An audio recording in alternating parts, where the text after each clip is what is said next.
for the first session on geopolitics in the framework of the 10th Hellenic Swedish Business Forum, which brings together leading figures from government, business, and academia from both countries. I wish to welcome and thank them all and the audience as well for their participation. Let me start by referring myself to our distinguished keynote speaker, the Deputy Minister of Foreign Affairs of the Hellenic Republic, Mr. Theocharis, who in his message emphasized the increasing interconnection between economic and foreign policy in today's world. Indeed, in an age of pressure points, a new approach for competitiveness is needed to link productivity, inclusiveness, and sustainability in a framework of open democratic values. Therefore, the discussion in this session will explore how politics, innovation, and global power dynamics intersect in a world defined by rapid change and uncertainty. With our distinguished guests, we will address the impact of current geopolitical developments on business and the broader economy. Furthermore, we will examine how the ongoing war in Ukraine and the shifting balance of power in the Eastern Mediterranean and the Middle East are reshaping Europe's security, energy, and economic landscape, and what policy responses are required to navigate through these challenges.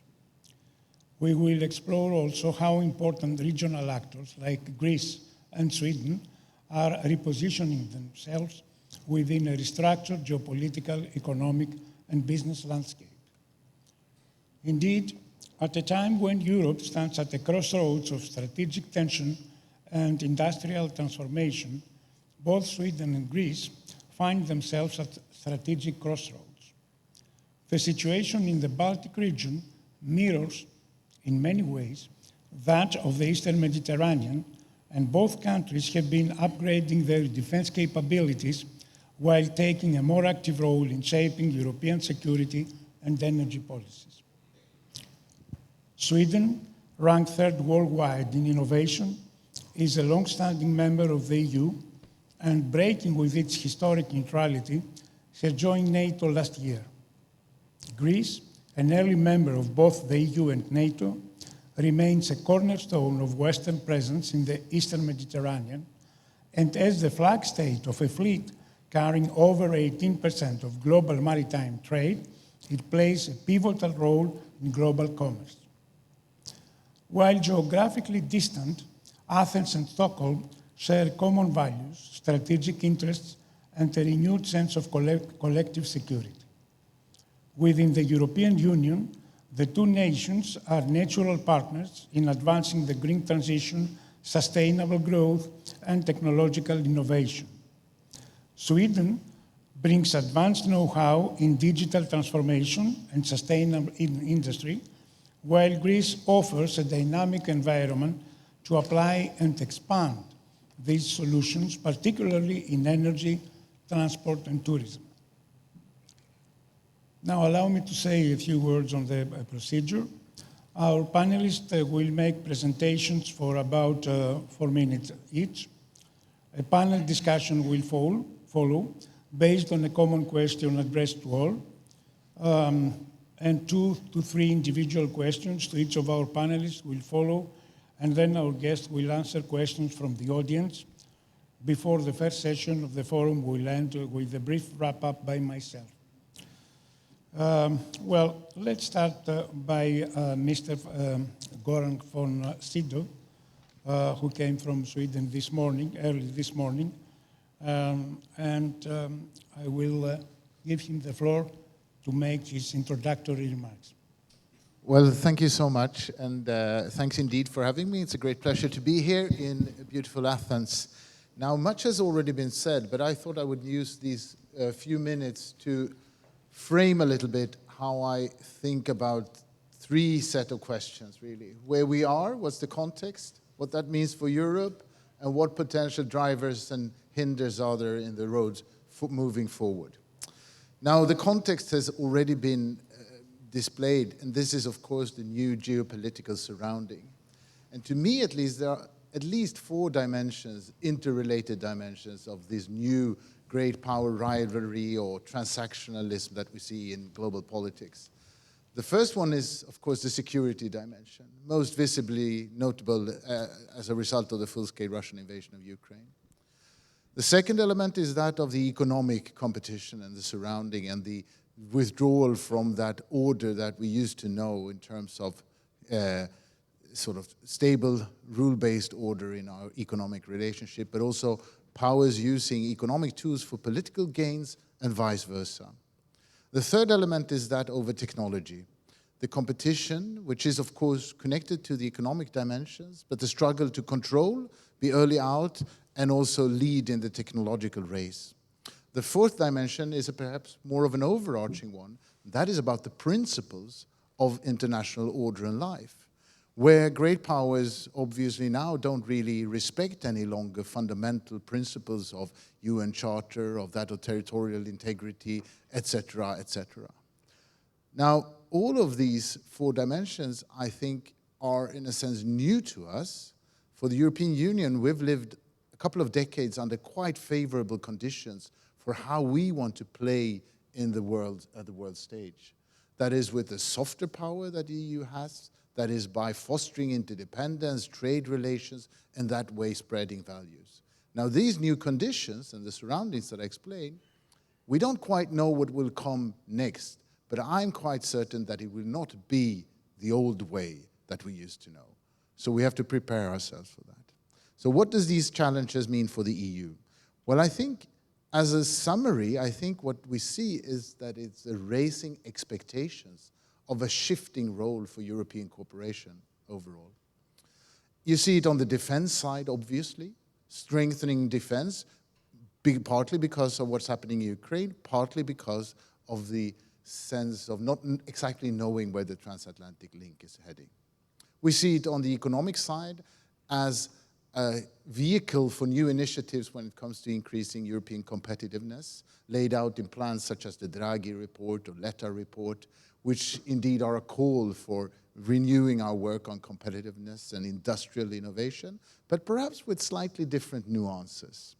And on the technological side, we see it as the need for us to be innovative indeed, and to be first movers, and to take certain risks, perhaps, that we have not so far been that much inclined to do. And on this overarching, the ideological or systematic dimension, again, it does really reflect upon us Europeans. How do we orient ourselves in a world that is changing in its logic? And does the EU then need to be equipped with new tools? And how do we get those new tools without losing the fundamental aspects that we do think are still the ones we want to cherish, that of openness, of free trade, of interdependence, etc. Now, as I said, raising expectations, I see. We want us to do more on defense, on competitiveness, on technology, on increasing the role for the EU. But what are the drivers and maybe some of the constraining factors in order to achieve that? I think one key driver, as we find ourselves today, is the sense of urgency.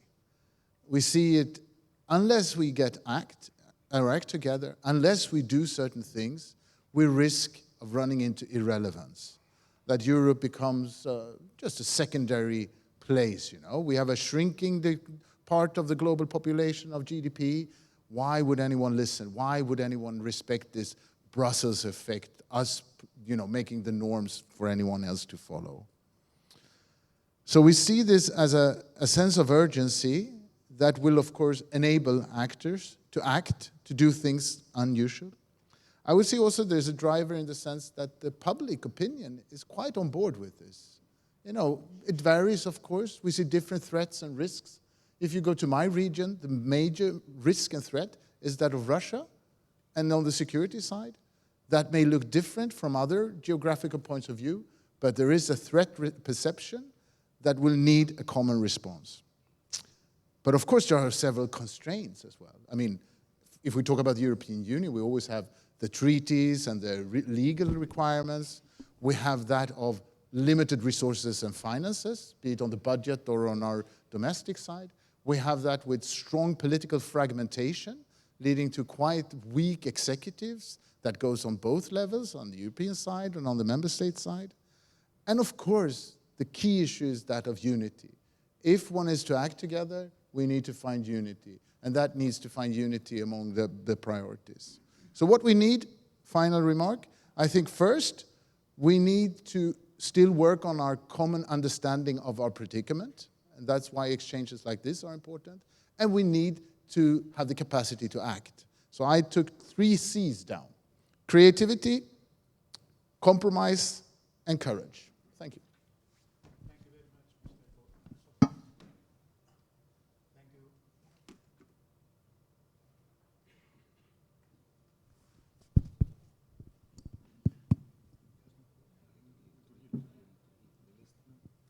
Thank you very much, Mr. Ford. Thank you. Thank you very much, Mr. von Sydow. And now I give the floor to Mr. Patelis, who has been the Chief Economic Advisor to the Prime Minister of Greece since 2019 to 2024. Mr. Patelis, the floor is yours. Thank you very much. Good afternoon, everybody. I want to thank the organizers very much for the invitation and the organization. I'm going to strike a little bit of an optimistic note in my opening remarks and just note that the unknown unknowns has been a feature of the landscape for some time now. It's not something new. So if we reflect, for example, on the past 5 years, I had the honor to serve as the Chief Economic Advisor to the Prime Minister. The number of crises that the EU had to go through were quite significant. We had a virus just over 5 years ago leapfrog from China into Europe and cause lockdowns. This was a completely unexpected event. And the EU managed to drive not only what to do with travel, but also the joint procurement of vaccines, which might seem completely obvious today, but was not at the time. Imagine what would have happened if 27 countries had competed in vaccine procurement. We had the common digital vaccination certificate that allowed countries to open up. We had, of course, the creation of the Recovery and Resilience Facility, which has been absolutely instrumental, certainly for Greece, but for other countries too, in spurring not only investments, but also reforms. And then after that, we've had the Russia invasion of Ukraine and the energy crisis with energy prices going up 10 times, and EU responded with Repower EU, which has been a way of trying to cut off our dependency on Russian oil. And if you recall at the time, Russian gas, I'm sorry, at the time there were a lot of dire predictions that we would not be able to make it through the winter, and yet that did happen. And today we're very close to the date where we're basically going to be completely cut off from Russia. So what are some of the best practices and what are the principles that Europe used back then and should be using going forward? I think the very obvious one is strengthen unity, that no individual country is strong enough, and that is a principle that clearly will be applied to defense, that we're better off as a whole. We have stronger bargaining power, and of course we've seen that also in the most recent negotiations on trade, where the EU did better as a whole in negotiating with the United States. Of course, listening to experts, forming a plan, a very clear plan, communicating it. That was the Recovery and Resilience Fund, but also Repower EU, and then implementing it. And so those principles, I think, will guide us for the uncertainties that lie ahead. And I do think that the European Union and Europe as a whole have been successful in tackling issues in the past and will continue to be. Thank you. Thank you, Mr. Patelis. Now the floor goes to Mr. Chatzifotis, who is the EU Affairs Manager at Motor Oil Group. Good afternoon from myself as well. Very glad to be here. Honored to be sponsoring this great event. In fact, our group of companies is also related with Swedish companies in different EU projects that I'm also have the honor to coordinate. So I'm really thankful for this opportunity. I think all the 3 components of this workshop are relevant: geopolitics, power, and innovation. There are three aspects that our group of companies is dealing with, is affected. We are an extrovert group. We export to more than 75 countries. We make our 60% of our turnover outside Greece. And of course, we are here in Greece, in Agioi Theodori. Early in the past, we were in Crete. We operate at this corner of Europe, at this eastern side of Mediterranean, where we are affected actually by all kinds of crises, those that Mr. Patelis mentioned before, but even earlier by the economic crisis, and then with the issue with refugees. So we have learned to operate under this difficult and continuously changing environment. The unknown unknowns, what comes next? Actually, what I like to say is that we are not living anymore in consecutive crises. Crisis is the new normal, and this crisis creates instability and insecurity on global, European, national, regional, and national level in every day of our companies, but also of people in our societies. And speaking from the perspective of an regional energy leader, we are required to operate in an environment of high volatility, marked by geopolitical uncertainty and constant shifts in the global business landscape. And as it was said before, energy has become a key geopolitical tool. So under these circumstances, what a company needs is strategic flexibility, preparedness, and long-term investment. And I'm tempted also to enter into the discussion about the EU, as I have also served for more than 15 years in the three different main EU institutions, the European Parliament, the Commission, and the Council. Europe is at a critical crossroads. 2 days ago, the EU Energy Environment Ministers, they decided to weaken the 2040 climate goals. A few weeks before, the IMO postponed its decision on the adoption of the net zero framework for 1 year. And a few meters away in Zapio, at the PTEC, it was mentioned, 4 US ministers are here to discuss about LNG and also for this important new cooperation that was announced. So what tells us this about Europe? Europe must balance the need and the speed for energy transition. I heard today from a US minister that we shouldn't talk about energy transition, but about energy addition. So that's an interesting approach. But so, yeah, as I say, we must balance between the speed of energy transition with security, with resilience and affordability. This is something that, allow me to say, as a group, our management has been stressing out since the beginning of this decade.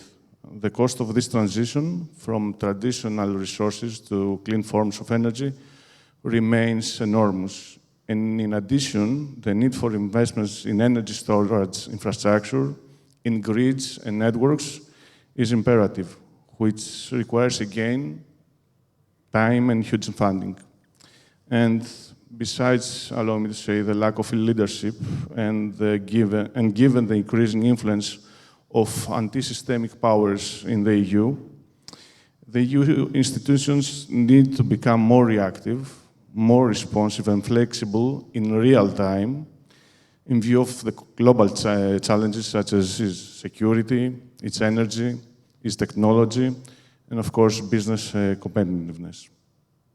And things that always I like to say is that we call Europe to do more by giving it less powers and less money. And this is something that we should also have in mind.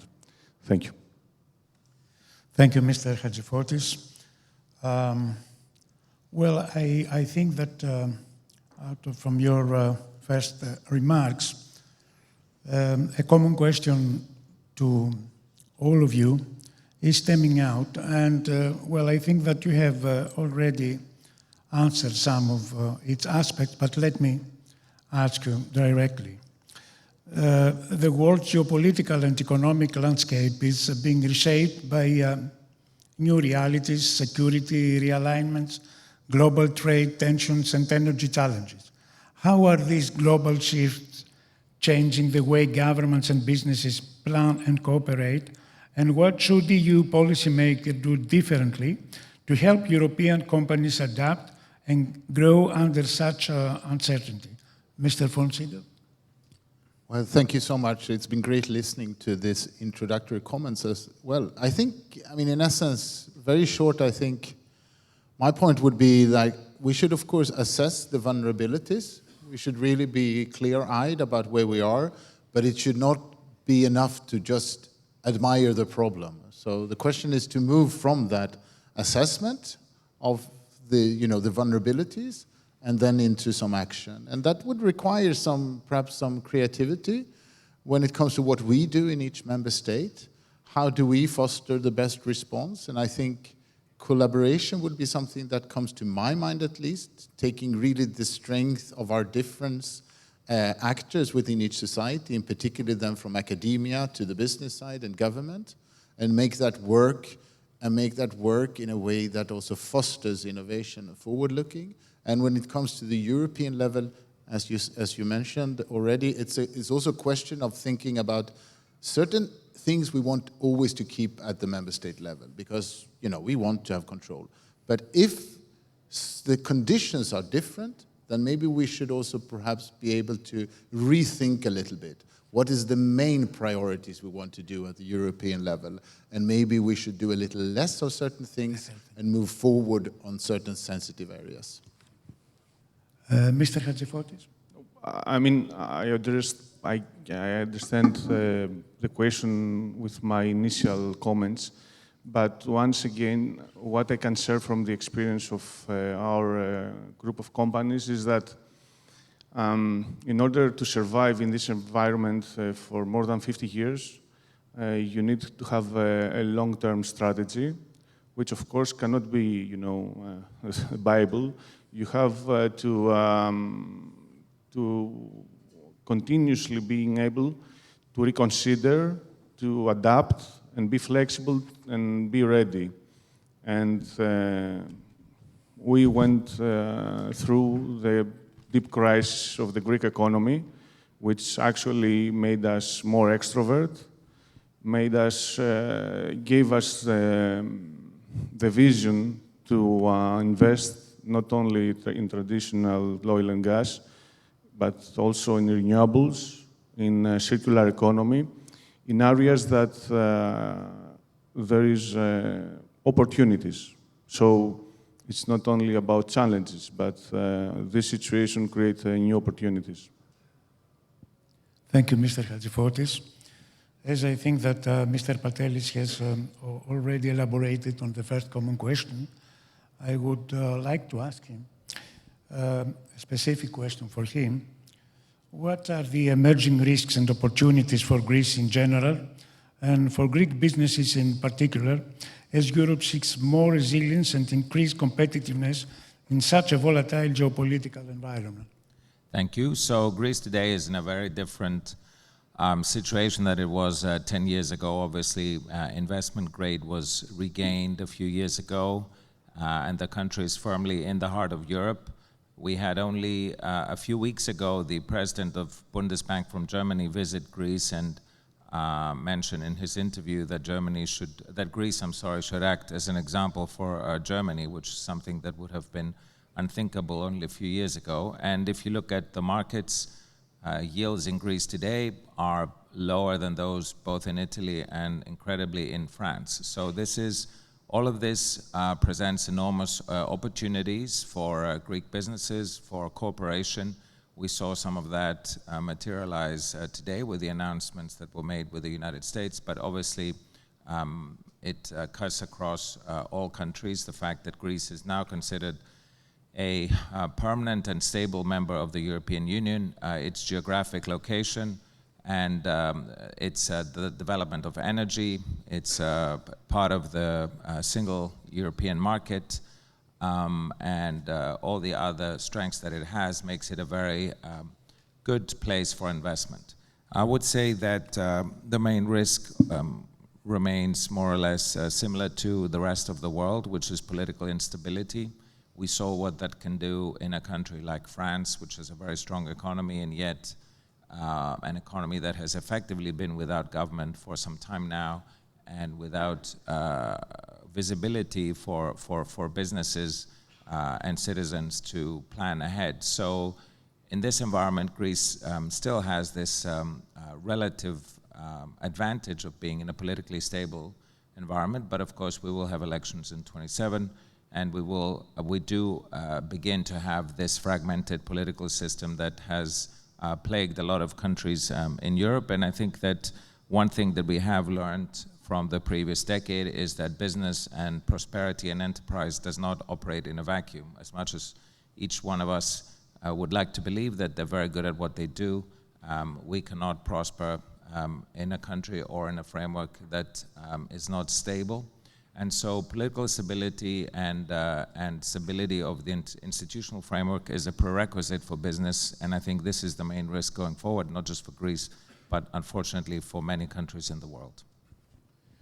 Thank you, Mr. Patelis, for your insightful answer. You will have the opportunity to elaborate further in the next question. Now, Mr. Chatzifotis, in line with your previous remarks, what do you think are the emerging risks and opportunities for Greek businesses operating in strategic sectors such as energy, while Europe seeks more resilience and nearshoring?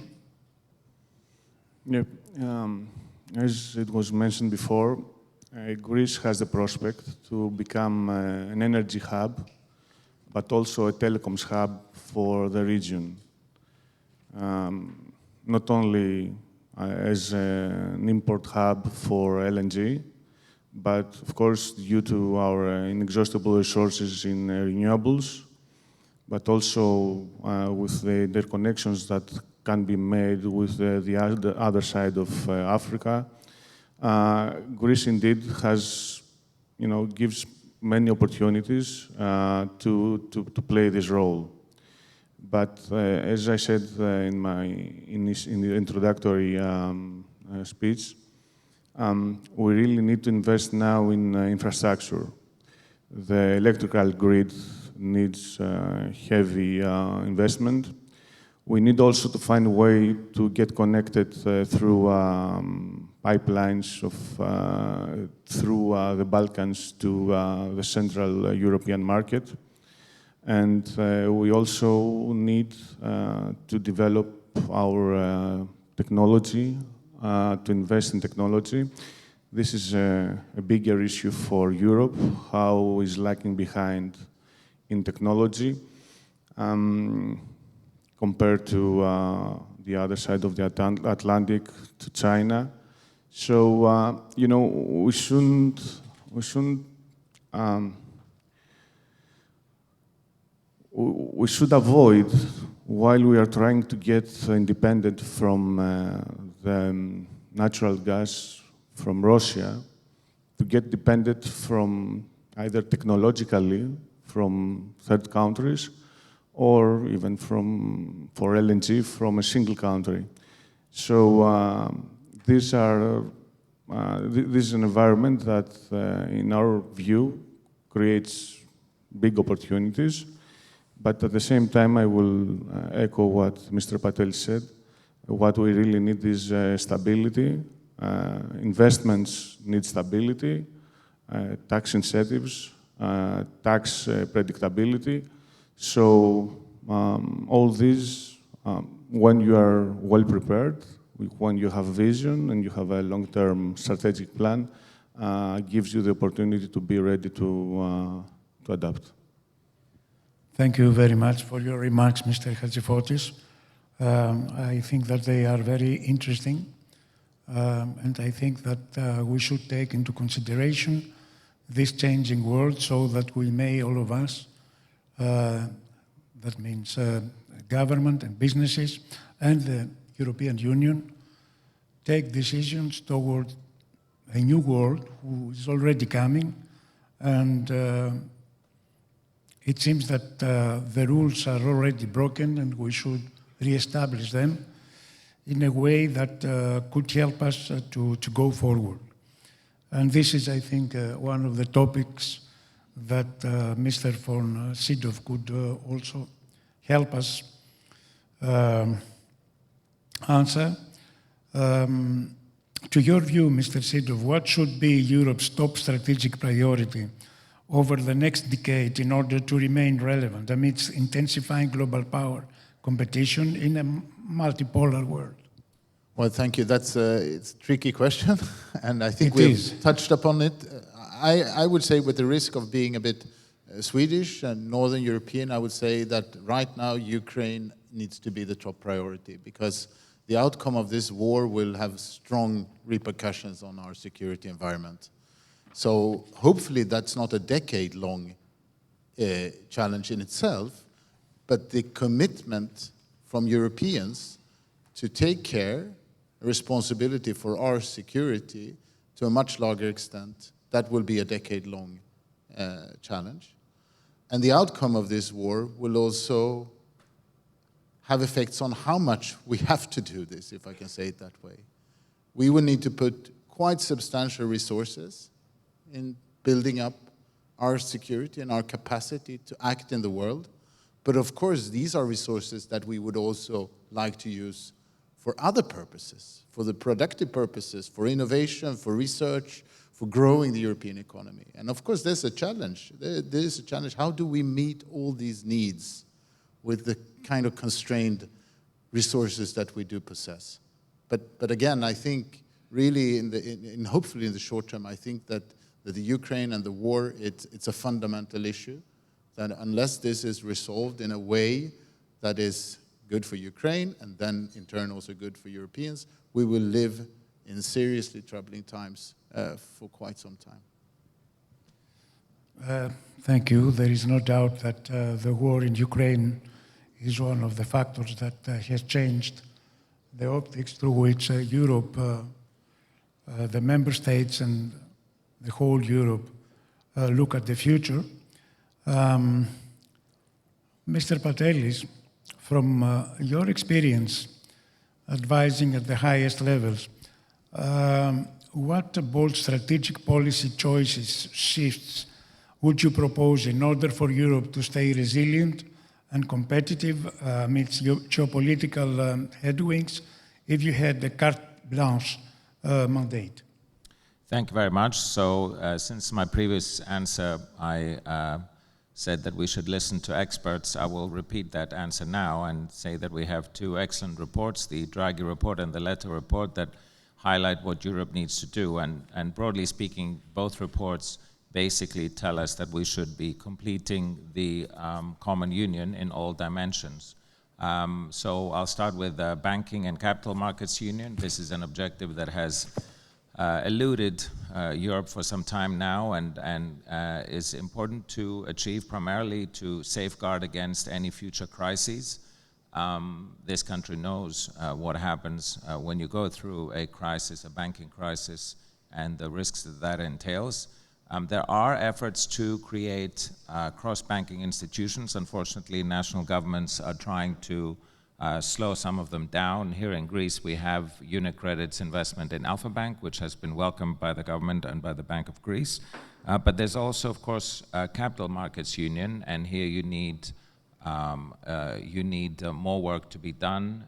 In Greece, the stock market is at the receiving end of a merger bid by Euronext, which is ongoing.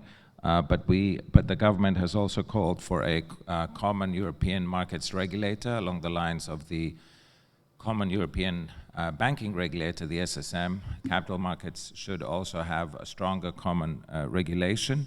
Then, of course, you have a lot of other areas of the common market that haven't been fully unified. Do we really need each country 3 or 4 separate telecom companies, or wouldn't we be better off, as Draghi said, with some common European ones?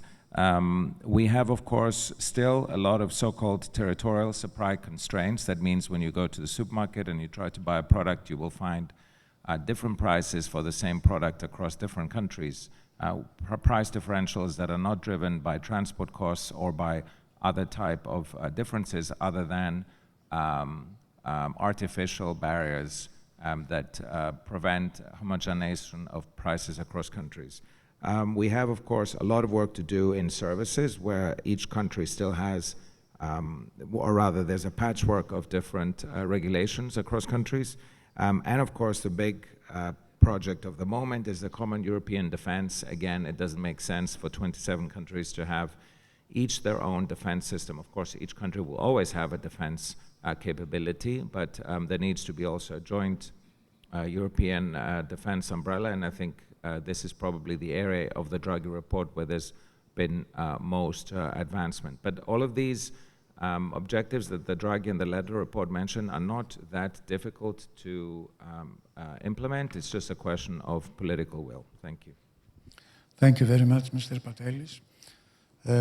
Indeed, it seems that following this, the crisis with Russia and the situation in Eastern Mediterranean, the defense sector takes, let's say, importance, and it will give a boost, I think, to all businesses to reshape and see how we can all deal with the new threats which are taking us far away from the classical, let's say, business perceptions. Now, Mr. Chatzifotis, in this framework, from your experience in international business, how do geopolitical reconfigurations, that is, the trade war, shifting alliances, affect investment decisions in Greece and in regional hubs? By definition, when you operate on a regional, supranational level, you are affected by geopolitical changes, shifts. We, as a group, we started envision the future in the mid of last decade, where we, the leadership of the group, understood very early that the future of energy is not monothematic. It's not going to be only one kind of energy that will prevail in the future. So since then, we have started applying a long-term investment plan that now is framed between 2022 to 2030.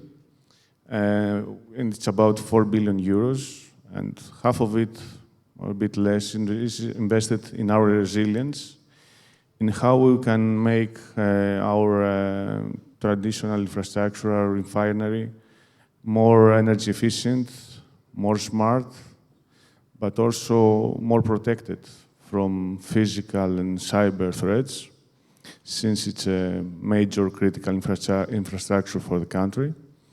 And on the other hand, to be placed in the new technologies, like, for example, hydrogen, synthetic fuels, waiting to see when and under what circumstances will be the proper time to take what we call FID, the final investment decision. One example I could give is our project for operating an FSRU in the port near our refinery that we have been maturing the last 3-4 years. And I think that with the discussion of and the prospect that we have as a country to become a hub for LNG import, it is time to again see this project, how it can be implemented. So, yeah, we are, we are in an interconnected world. And obviously, when you are so extrovert and you are exposed to different kind of changes, this affects our investment decisions. Thank you very much. We have completed, let's say, a first round of questions and answers, and as I think that your contributions, your remarks were very useful, and I think that now we could pass to our audience, and I would wish to invite the audience to submit questions to our panelists who are ready to answer according to your interest. Please say your name, the company that you represent, and to whom you are addressing your questions.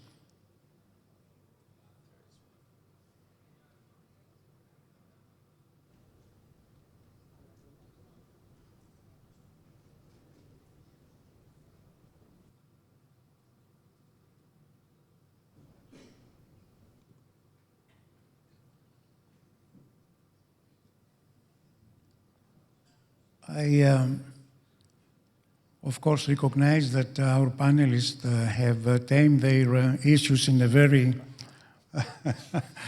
in a very nice way, and I understand that not much has been left for all of us to re-raise the issues, but nevertheless, I think that we could proceed a little bit further and try to make a wrap-up. All of them, despite, I think, the description of the situation, which sounds a little bit problematic in the middle of a big crisis, economic, business, institutional, I think it's the most important of it. They have let us kind of optimism about what is going to happen. Why? Because once more, in its lifespan, the European Union, dealing with a crisis which this time seems to be serious, both in its own defense, in competitiveness with other strong factors, strong countries, even including the United States, following the recent developments there, has at least decided to go forward. We see that already we have, as it was already mentioned, the efforts by the European Union to shape, to co-shape a common program for defense, in which Greece and Sweden are going to be active parts, just also because they have their membership to NATO, which is important as well. And the new institutions which are needed in order to find the new rules, since the old rules, as it was said by our panelists, are already broken. All this tends to provide the members and the European Union as a whole with an ambitious, let's say, look towards the future. Of course, we are not alone. There are many other factors in the world acting. We see the United States already have inaugurated a period of tariffs, which are not the best thing for the economy. We see China expanding its influence and impact, economic impacts in Southeast Asia. We see Russia still in this war against Ukraine, which of course is the border of Europe.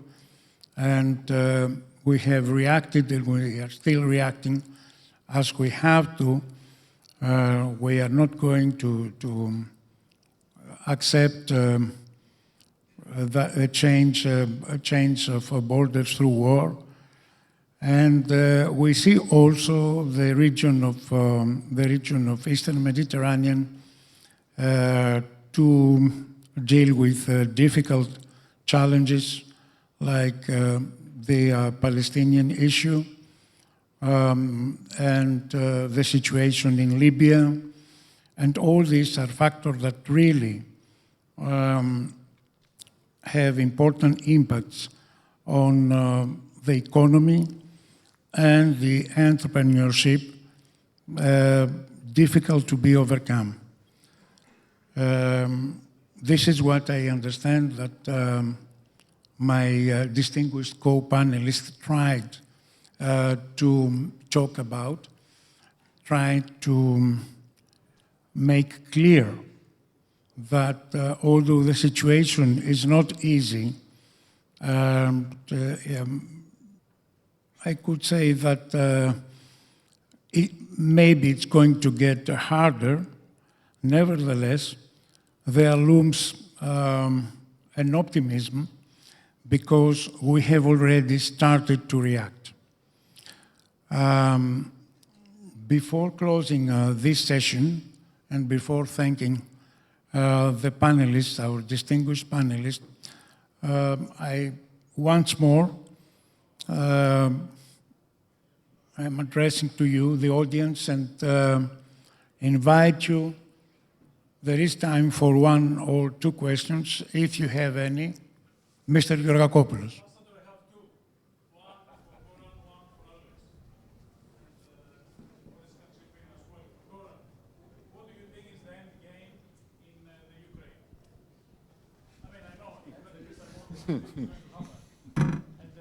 And the one I have for Alex is, Alex, what do you think the American plan, if you think there is one, is for Eastern Mediterranean on the energy map? What is an American plan, or what is American interest? Mr. Chatzifotis will take it. Okay, for Göran then, and whoever can take the second. Well, I wish I knew. The problem is that what seems to be the political goals of President Putin, they have remained unchanged since the beginning of this war. And so perhaps what I hear now is the sense of real fatigue, not surprisingly. We're entering now into another winter. So perhaps there will be a situation whereby there is some sort of agreement after all. But of course, for the Europeans, it's fundamental what kind of agreement, because it needs to maintain a sort of stability. So that's the crucial bit. But perhaps there is a solution by now at some point. But my fear is that it will be an unstable solution that will continue to provide a big challenge to us so long as the Russian regime has its objective as they are. Thank you. Is there another one? Okay. Well, I will answer Mr. Georgakopoulos' question slightly differently. I don't know, obviously, what the American plan for energy is because I'm not American. But what I do know is what the Greece plan for energy is. And so Greece is in a unique opportunity due to the green revolution and obviously due to the sun, the wind, and our geographical location to take advantage of this shift in energy. And this is something that the government has been working on for a long time. Of course, the first part of it is to be a producer of renewable energy, but which we are, very advanced, and the plans ahead for investment are huge. As was mentioned before, we need more investment in distribution networks internally because obviously the more you have, the better it is, and a lot more storage. But obviously the next step is to connect all of this to the rest of the world. And we have signed an agreement with Italy. We clearly need to be part of the solution of refueling Ukraine in the future. There's a clear need to connect all the network grids within Europe, which is happening already. But a lot more investment needs to happen. We have the connection with Egypt, of course, a potential connection with Egypt. We have a potential connection with India through IMEC. We have, of course, all the FSRU projects, the natural gas projects. There's just an enormous amount of projects going on with energy, and I would suspect that when we look at Greece, of course we have just the announcement today of more exploration in the Ionian Sea. I think when we look back 10 years from now, my hope is that Greece will become a net energy exporter. This is beginning to happen. And this energy dimension to the country is important not only for economics, but it's because it is important for economics, right? Most of the recessions that happen tend to be related to energy. So the more energy you produce, the better protected you are. But also it'll be politically and for our own security, it'll be very important. So I guess the answer to your question is we never know what exactly each country wants and how they want to develop their own national interests. But what we do know is that we have a lot to offer as a country, and we should continue to working towards that. Thank you. Thank you very much. And with this, I totally agree with you. And I think, George, that your question was answered. So thank you very much, you and the audience. And now I think it's time to proceed to the next session. Thank you very much.